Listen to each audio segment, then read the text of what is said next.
오늘 저희들에게 주신 하나님의 말씀 호세아 6장 1절에서 6절의 말씀 의지하고 하나님을 추격하라, 이런 제목의 말씀을 증거합니다. 성경 말씀을 한 곳 더 읽겠습니다. 개역 성경입니다. 개역 성경 히브리서 6장 1절과 2절입니다. 그러므로 우리가 그리스도의 도의 초보를 버리고 죽은 행실을 회개함과 하나님께 대한 신앙과 세례들과 안수와 죽은 자의 부활과 영원한 심판에 관한 교훈의 털을 다시 닦지 말고 완전한 대로 나아갈지니라. 개역 성경으로 제가 읽었습니다. 히브리서 6장 1절 2절의 말씀입니다. 여기 나오는 내용 중에 혹시 여러분들 중에 자기 말로 이 말이 무슨 뜻인가를 설명할 수 있는 말이 몇 마디가 되는지 한번 살펴보시기를 바랍니다. 첫째, 죽은 행실. 둘째, 회개. 셋째, 세례들. 그냥 세례가 아닙니다. 세례들이랍니다. 그 다음에 안수, 죽은 자의 부활, 영원한 심판. 여러분들께서는 이 중에 몇 개 정도를 자기 말로 그냥 이건 이런 뜻이다, 이렇게 설명할 수 있을런지요? 한번 물어보겠습니다. 죽은 행실이 제일 먼저 나오는데, 이 죽은 행실이란 죽음에 이르게 하는 행실을 말합니까? 아니면 그 행실이 살리지 못하는, 무언가를 생명 있게 하지 못하는, 그죠? 아무런 그 생명력이 없는 행실이라는 뜻입니까? 하나님 안에서 죄로 인해서 살은 것 같지만 죽어 있는 우리의 모든 삶을 가리키는 말입니까?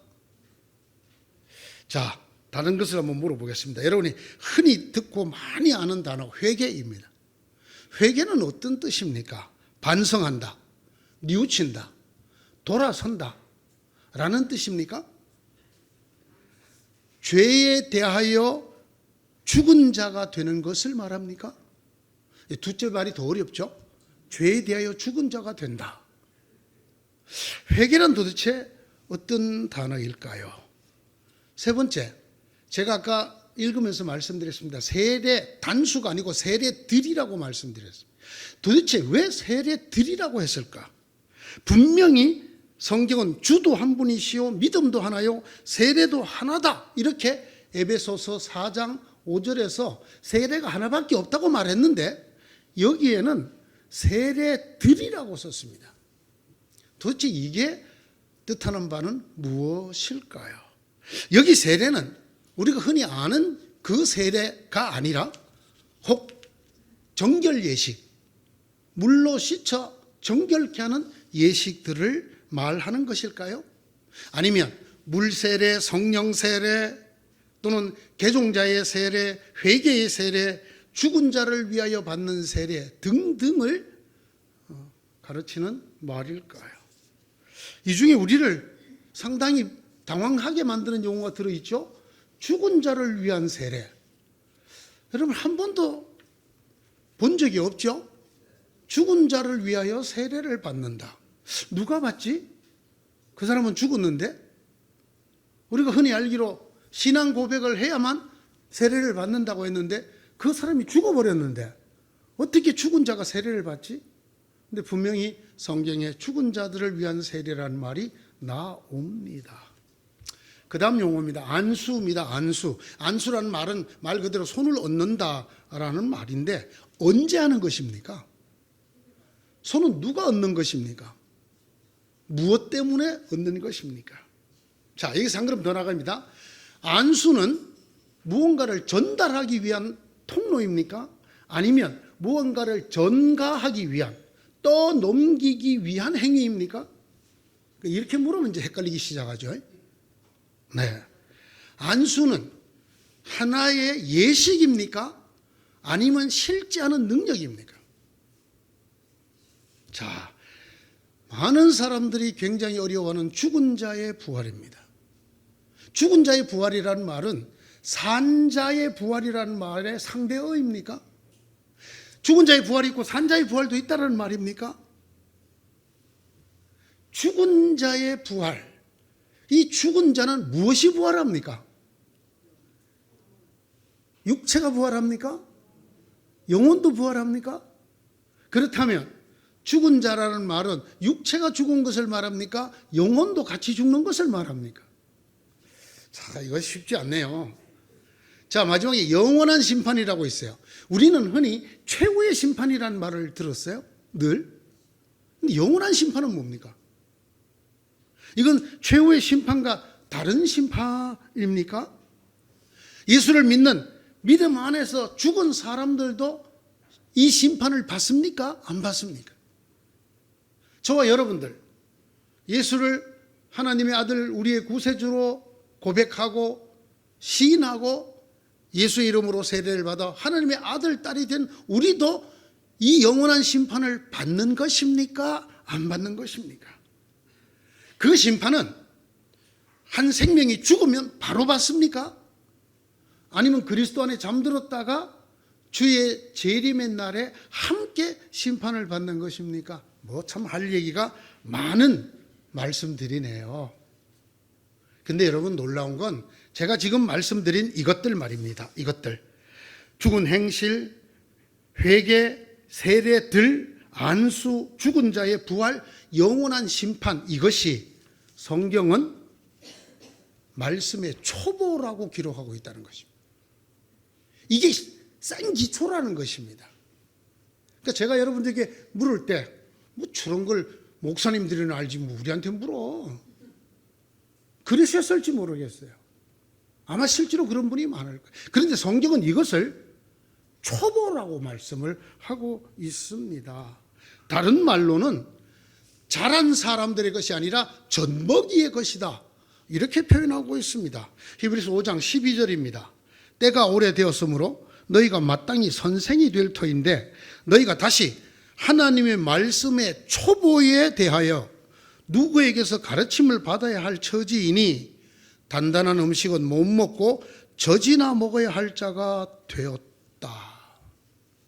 계속해서 6장 1절, 히브리서 6장 1절에 이렇게 말합니다. 그러므로 우리가 그리스도의 말씀의 초보를 버리고 죽은 행실과 회개함과 하나님에 대한 신앙과 세례들과 안수와 죽은 자의 부활과 영원한 심판에 관한 교훈의 틀을 다시 닦지 마. 이건 초보니까 다시 닦지 말고 완전한 대로 나아갈지니라. 여러분 스스로에게 한번 물어보십시오. 여러분 중에는 이것들을 싹 초보로 벌써 띄고 나는 이것을 넘어서서 더 완전한 대로 나아가고 있는 중입니다. 그렇습니까? 아니면 뭐 어떤 건 조금 알 것 같기도 한데 뭐 어떤 거는 뭔 말인지도 모르겠네요. 그러면서 한편에 그걸 꼭 알아야 됩니까? 이런 볼멘 생각이 떠오르지는 않습니까? 오늘 이 히브리서 5장 12절부터 6장 2절까지를 읽어보면 우리에게 이렇게 권면하는 말씀이 나옵니다. 이 초보를 버리라는 겁니다. 이거 벌써 다 띄고 이거는 천자문이니까 띄고 이제 소학으로 나가고 중용으로 가고 대학으로 가라는 겁니다. 유교의 경전으로 말하자면 이걸 버리라는 것은 모르니까 버리라는 뜻이 아니고 이거 벌써 떼버리라는 거예요. 더 이상 거기에 대한 기초, 이 센 기초니까 이거 붙들고 실험하지 말고 이것을 다 떼어버리고 앞으로 나아가라라고 말합니다. 거기에 머물지 말고 나아가라. 그러므로 우리가 그리스도의 도의 초보를 버리고라고 되어 있습니다. 버리고 2절 끝부분 완전한 대로 나아갈지니라. 내버리고 이미 다 떼어버리고 앞으로 나아가라고 말합니다. 이 말씀 그대로 신앙을 고백한 분이 계십니다. 그분이 바로 사도 바울입니다. 사도 바울은 똑같은 용어를 써서 이렇게 말합니다. 나는 버렸다. 나는 초보를 버렸다. 이렇게 말합니다. 고린도전서 13장 11절의 말씀입니다. 내가 어릴 때에는 말하는 것이 어린아이와 같고 깨닫는 것이 어린아이와 같고 생각하는 것이 어린아이와 같았습니다. 아까 히브리서에서 말하던 젖먹이였다는 것입니다. 그러나 장성한 어른이 되어서 나는 어린아이의 일을 버렸습니다. 그런 초보적인 거 벌써 다 떼었습니다. 이렇게 바울이 말씀하고 있습니다. 그러면서 계속해서 바울은 이렇게 우리에게 권면하고 가르칩니다. 사랑하는 여러분, 여러분은 더 이상 어린아이가 되어서는 안 됩니다. 우리는 인간의 속임수나 간교한 술소에 빠져서 온갖 교훈의 풍조에 흔들리거나 이리저리 밀려다니지 말아야 합니다. 우리는 사랑으로 진리를 말하고 살면서 모든 면에서 자라나서, 모든 면에서 초보를 버리고 젖먹이를 뛰어넘어서 자라나서 머리가 되시는 그리스도에게까지 다다라야 합니다. 에베소서 4장 14절에서 15절을 통해서 바울은 어린아이의 젖을 떼어버린 바울이 우리에게 이렇게 권면하고 가르칩니다. 왜 이렇게 말씀할까요? 왜 성경이 이건 초보다, 이거는 젖먹이다, 그것을 너희가 충분히 떼넘기고 앞으로 나가야 된다, 왜 이렇게 말씀할까요? 오늘의 말씀으로 돌아갑니다. 오늘의 말씀 제일 마지막 절입니다. 내가 바라는 것은 변함없는 사랑이지 제사가 아니다. 불살라 바치는 제사보다는 화제를 말합니다. 그죠? 예. 불태워 바치는 제사보다는 너희가 나 하나님을 알기를 더 바란다. 하나님께 진심으로 드리는 예배, 하나님이 기뻐 받으시지만 그보다 더 원하는 게 있답니다. 그게 뭐냐면 내 하나님이 나의 나됨이 내가 너희의 아빠 아버지라는 것을 너희가 더 속속들이 더 깊이 알기를 내가 원한다. 구약 성경 중에 출애굽기, 열왕기, 이사야, 에스겔에 걸쳐서 무려 75번이나 나오는 똑같은 문장이 하나 있습니다. 그 문장은 이렇게 되어 있습니다. 내가 여호와인 줄 알리라. 내가 여호와인 줄 알리라. 애굽 사람이 그들이 내가 여호와인 줄 알리라.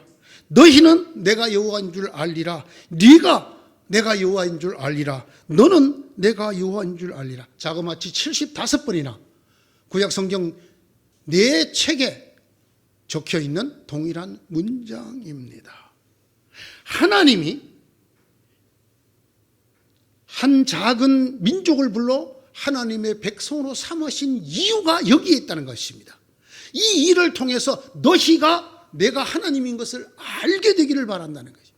이 일을 통해서 너희들을 내보내지 않으려고 그렇게 애를 쓰던 애굽이, 바로가 저들의 하나님, 진실한 하나님이시구나, 저들이 말하는 여호와는 진짜 하나님이시구나를 알기를 바란다는 것입니다.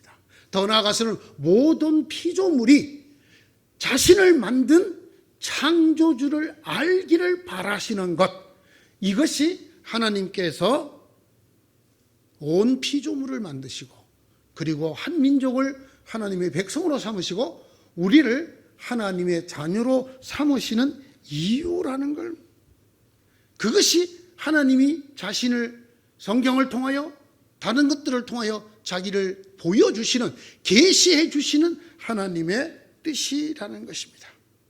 역사 속에 개입하셔서 이스라엘을 불러내고 그래서 하나님의 백성으로 삼으신 것도 이것을 위해서라는 것입니다. 이 일을 통해서 내가 하나님인 것을 만방이 알게 되기를 원했다는 것입니다. 예수 그리스도를 보내셨습니다. 우리를 그래서 하나님 당신의 자녀로 삼으셨습니다.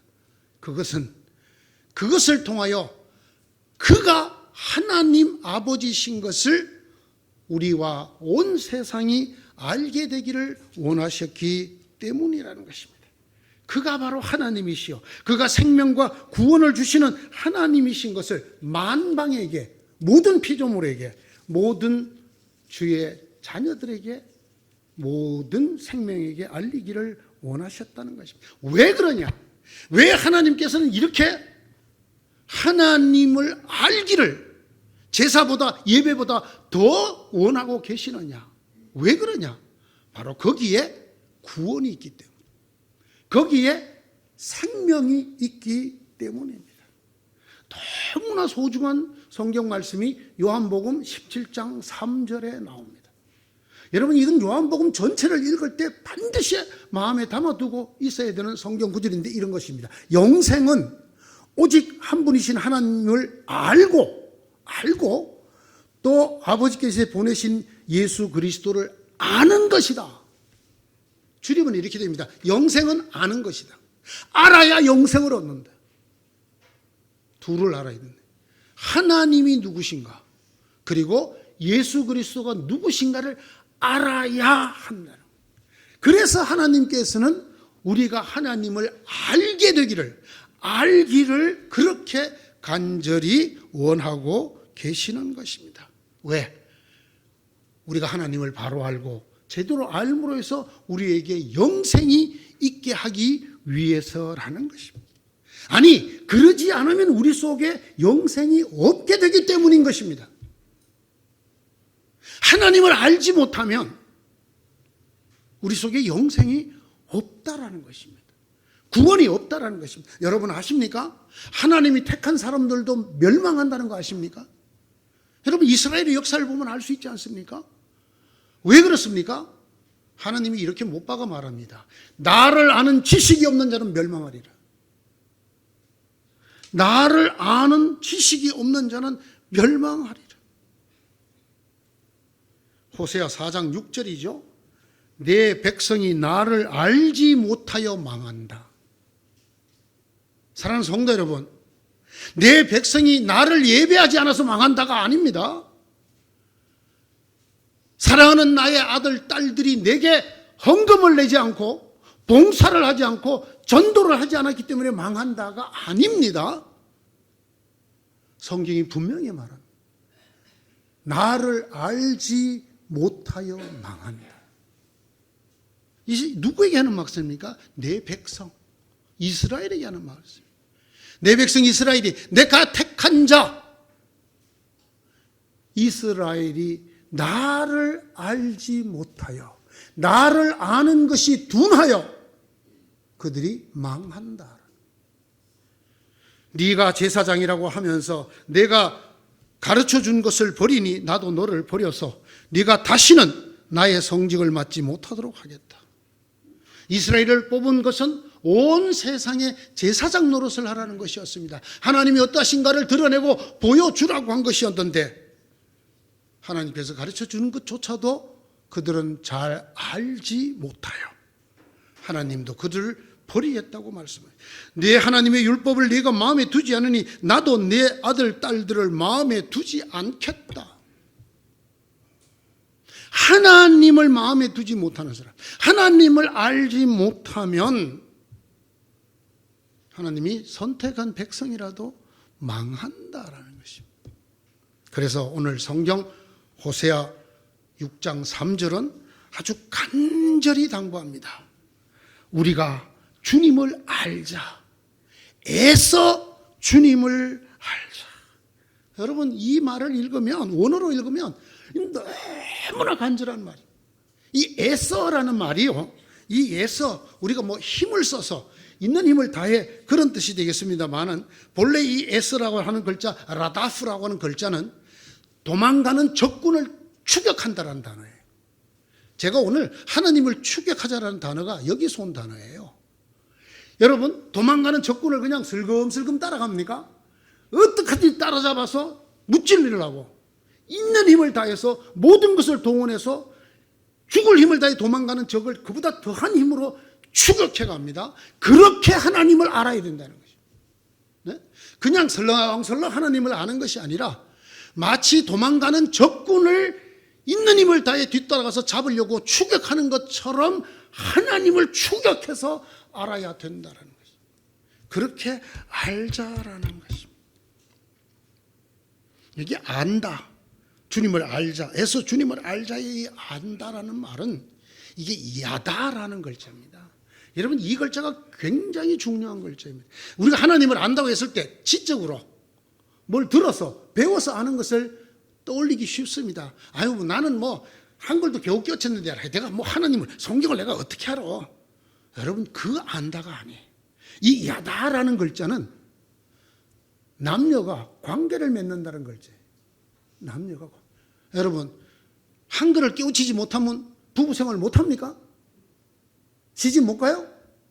장가 못 갑니까? 그러면 내가 학교를 안 나왔기 때문에 내 남편이 누군지를 모릅니까? 알잖아요.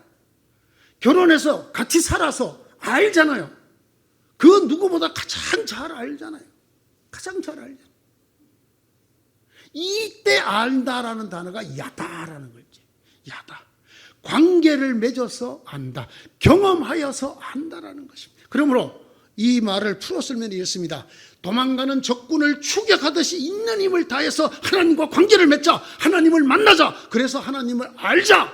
마치 하나님과 결혼한 사람처럼. 그런 뜻이에요. 이러지 못하면 멸망한다는 거예요.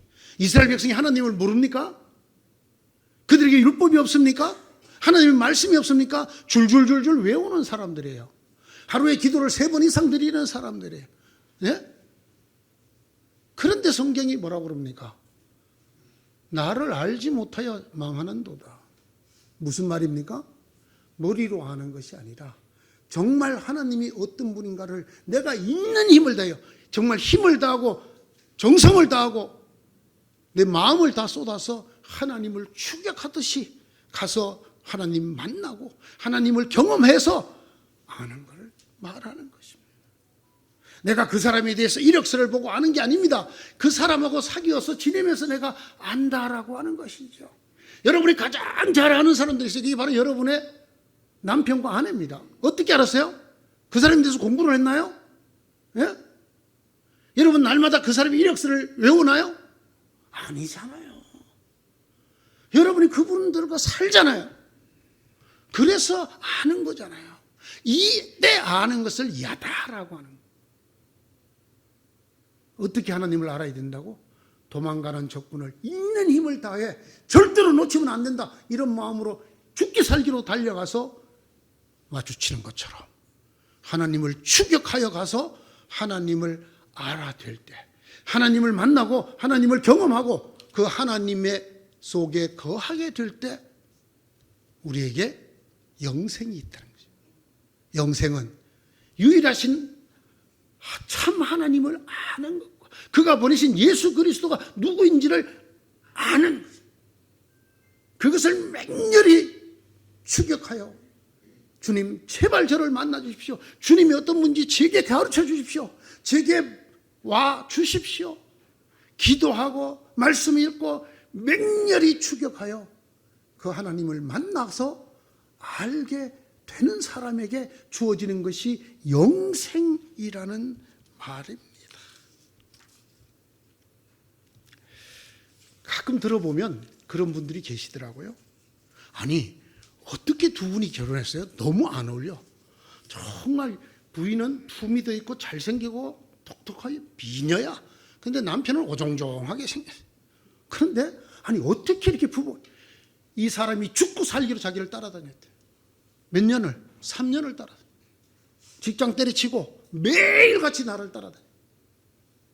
요게 에서입니다. 에서 주님을 알자의 에서.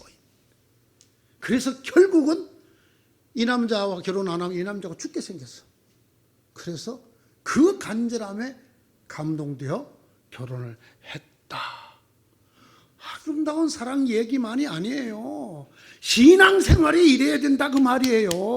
우리가 하나님을 아는 일에 이래야 된다는 거예요. 그저 대면대면하게 그냥 건성건성으로 그냥 덜렁덜렁 그렇게 해서 알 수 있는 분이 아니잖아요. 네? 아니잖아요. 여러분 그만큼 간절하게 하나님을 찾아보셨습니까? 내가 이 여자 놓치면 나는 죽는다. 제가 아는 어떤 분은요 끝까지 그 여자가 자기를 피하니까 시골에서 풀베는 시퍼게 날이 선 낫을 들어서 자기 팔을 찍어버렸어. 그래서 외파리가 됐어. 그걸 보고 그 여자가 결혼을 진작 팔 떨어지기 전에 해주지. 아, 이 사람 정말 내가 없으면 죽겠구나. 이렇게 나하고 살기를 원하니 내가 이 사람 뿌리치고 다른 사람하고 살면 내가 죄받지 이러다가 그런 생각이 들지 않겠어요? 정말 그 정도로 열렬히 사랑을 하면, 예? 여러분, 하나님 그렇게 찾아보신 적 있어요? 하나님 나 안 만나주면 나 죽을 거야. 하나님 나 안 만나주면 나 못 살아. 어차피 하나님 못 만나면 영생이 없으니까. 우리가 그렇게 사랑하던 여자를 따라다니면서 결혼해갖고도 몇 년 뒤에 사내 안 사내, 그래도 그 뜨겁던 때, 순수하던 때 그 여인을 따라다녔잖아요. 열심히 추격했잖아요. 밤낮 없이. 그 남자 피해갖고 시골에서 서울로 갔더니 이 남자가 또 서울까지 따라왔어. 매일 출근하려고 그러면 골목에 있는 거야. 네? 그런 열정이 하나님 앞에 여러분에게 있었느냐고요. 있느냐고요. 이스라엘 백성이 이게 없었다는 거예요. 하나님 말씀 받았네. 하나님의 백성이네. 제사 드렸네. 이렇게 그냥 신앙생활을 했다는 거예요. 정말 하나님을 만나서 그 하나님이 진짜 깊은 곳에 있는 원하신 바가 무엇이며, 하나님을 기쁘게 하시는 게 무엇이며, 하나님이 우리에게 간절히 주기를 원하시는 게 무엇인가를 정말 도망가는 적군을 추격하여 따라잡듯이 하나님이 내 빼고 나를 안 만나 주려고 하는 한이 있어도 내가 추격하여 하나님을 만나서 기어이 내가 하나님을 알고야 말겠다. 그곳에 구원의 길이 있습니다. 그곳에 영생이 있단 말입니다. 네? 하나님을 아는 일이 오늘날에는 여러 가지로 주어져 있지요. 선포되는 말씀, 설교도 있고, 여러분이 읽는 말씀, 듣는 말씀, 적혀진 성경도 있고 있지만, 여러분 그렇게 간절히 열심히 읽으시나요? 그렇게 열심히 들으시나요? 아이고 막 더워 죽겠다. 오늘은 막 집에 있어도 더운데 교회까지 내가 왜 가노? 가다 죽겠다. 나는 집에서 오늘 텔레비전 켜놓고 그냥 볼 거야. 그 정도 갖고는 좀 약해. 그건 애써 주님을 알자고 하는 태도가 아니에요. 예? 적군을 추격하듯이, 그죠? 에스더가 했듯이 죽으면 죽으리라 하듯이 그렇게 하나님을 찾고 만나기를 소원하고, 그래서 알게 되는 그곳에 영생이 있고 구원의 길이 있습니다. 오늘 성경은 뭐라고 그러냐면 그 길이 하나님께로 돌아가는, 생명의 근원이신 하나님께로 돌아가는 길이라 했습니다. 6장 1절. 이제 주님께로 돌아가자. 주님께서 우리를 찢으셔서는 다시 싸매어 주시고 우리에게 상처를 내셔서는 다시 아물게 하신다. 이틀 뒤에 우리를 다시 살려주시고 사흘 만에 우리를 다시 일으켜 주실 것이니 우리가 주님 앞에 살 것이다. 어떻게 하면? 우리가 주님을 애써 알면, 우리가 주님을 추격하여 알려고 애쓰면, 6절, 하나님 알기를 주님이 얼마나 바라시는가를 깨닫고 그렇게 애써 적군을 추격하듯이 하나님께 나아가고자 하면 결국 하나님께로 우리가 돌아가게 되고, 우리가 받은 상처, 우리가 받은 심판까지도 하나님이 회복시키고 치유해 주신다라고, 찢으셔서나 싸매 주시고 상처를 내셔서나 아물게 해주시고 다시 살려주시고 영원히 하나님 앞에 살게 해주신다. 어떻게 하면? 우리가 하나님을 애써 알자고 하면, 하나님이 누구신가를 우리가 전심전력을 기울여 알고자 하면, 만나고자 하면, 사랑하는 성도 여러분, 여기에 하나님의 사랑과 은혜의 풍성함에 거하게 되는 그 은혜와 하나님이 주시는 사랑의 풍성함이 있는 곳으로 돌아가는 길입니다. 여기에 살림의 길이 있고 고침의 길이 있습니다. 이제 주님께로 돌아가자. 다시 싸매어 주시고 아물게 하신다. 다시 살려주시고 다시 일으켜 주실 것이니 주님 앞에서 살 것이다. 그러므로 우리가 주님을 알자. 애써 주님을 알자. 사도 바울이 저희를 염두에 둔 것처럼이나 간절한 기도를 하나 남겼습니다. 이 기도를 오늘의 설교의 마침으로 삼으려고 합니다. 에베소서 1장 17절에서 18절의 말씀입니다. 우리 주 예수 그리스도의 하나님이신 영광의 아버지께서 지혜와 계시의 영을 여러분에게 주셔서 하나님을 알게 하시고 여러분의 마음의 눈을 밝혀주셔서 하나님의 부르심에 속한 소망이 무엇인지 성도들에게 베푸시는 하나님의 영광스러운 상속이 얼마나 풍성한지를 여러분이 알게 되기를 바랍니다. 우리 중에는 아무도 하나님을 만나지 못하고 이 세상을 떠난 사람이 없게 되기를 바랍니다. 우리 중에는 아무도 하나님을 추격하여 만나서 그 하나님 주시는 영생을 누리지 못하는 사람이 없기를 주님의 이름으로 축원합니다. 기도합시다. 언제나 우리를 우리보다 더 사랑하시는 아빠 아버지, 저희가 열심을 다하고 성의를 다해서 우리가 먼저 하나님을 찾는다 생각했지만은 언제나 하나님이 우리를 먼저 찾으시고 먼저 부르시고 먼저 말씀하시는 것을 오늘 또다시 깨닫습니다. 우리가 이대로 버림을 받지 말라고, 이대로 육신의 생명과 함께 영원히 사라지지 말라고, 하나님 안에 영생을 누리라고 오늘도 우리에게 힘주어 말씀하십니다. 마치 도망가는 적군을 기어이 잡으려고 있는 힘을 다해 추격해 가듯이 그렇게 하나님을 따라잡고 하나님을 알아가고 하나님을 만나기를 애써라. 그리하여 하나님이 주시는 영생을 알게 되고 그 하나님 속에서 그 영생을 누리는 자가 되어라. 주님, 저희들 마음에 이 마음을 주시옵소서. 베레아 성도들처럼 하나님의 말씀을 그냥 뜨거운 마음으로 받기만 하는 것이 아니라 정말로 그것이 그러한가요? 그 말씀에 하나님을 만날 때까지 끈질기게 마음을 다하여 뜻을 다하여 힘을 다하여 하나님과 부딪히기를 원하고 만나기를 원하고 관계 맺기를 원해서 기어이 그 하나님을 야다 알아가는 저희가 되게 하여 주시옵소서. 예수님 이름으로 기도드리옵나이다. 아멘.